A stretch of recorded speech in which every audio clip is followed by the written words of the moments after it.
গিয়ে যেই না একটা স্টেশনে লাগলো অমনি দেখবেন শুনে যাবে যায় যায় যায়, এই যে দিন শুরু।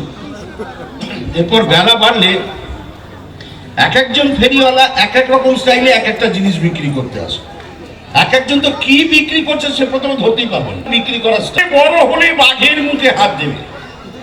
এর ডান হাত কেটে নিলে পরে খেতে পাবে না, বাম হাত কেটে নিলে পরে সকালের কাজ সারতে পারবে না দাদা। আর দুটো হাত কেটে নিলে পুরীর মন্দিরে ছোট জগন্নাথ হয়ে বসে যাবে। সেই মন্দিরে আমার ধূপ জ্বলবে, নাম পবিত্র ধূপ, দাম মাত্র 5 টাকা, বড় ফাইল 10 টাকা, লাগলে বলবে।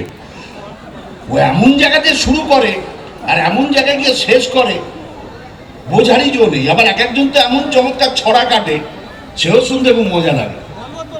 কিছুদিন আগে তো বাদাম বাদাম আপনারা তো শুনলেন, কামড়ায় উঠে বলে বাজারে কেউ টেকো আছেন নাকি?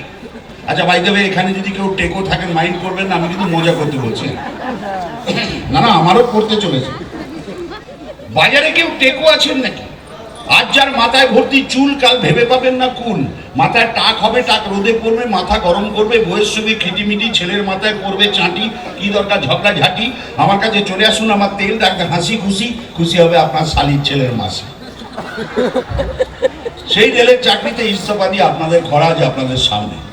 আমি গ্রামের ছেলে, মনে অনেক আশা নিয়ে কলকাতা শহরে এসেছিলাম অভিনয় করে আপনাদের আনন্দ দেব। আজ খরাজ যেখানে দাঁড়িয়ে আছে সে শুধুমাত্র আপনাদের আশীর্বাদ, আপনাদের ভালোবাসা, আপনাদের শুভেচ্ছায়। আসুন পরবর্তী গানের কথায় বলি যে আমি, আপনারা আমাকে দেখে যাই ভাবুন না কেন, প্রতিদিন সকালবেলায়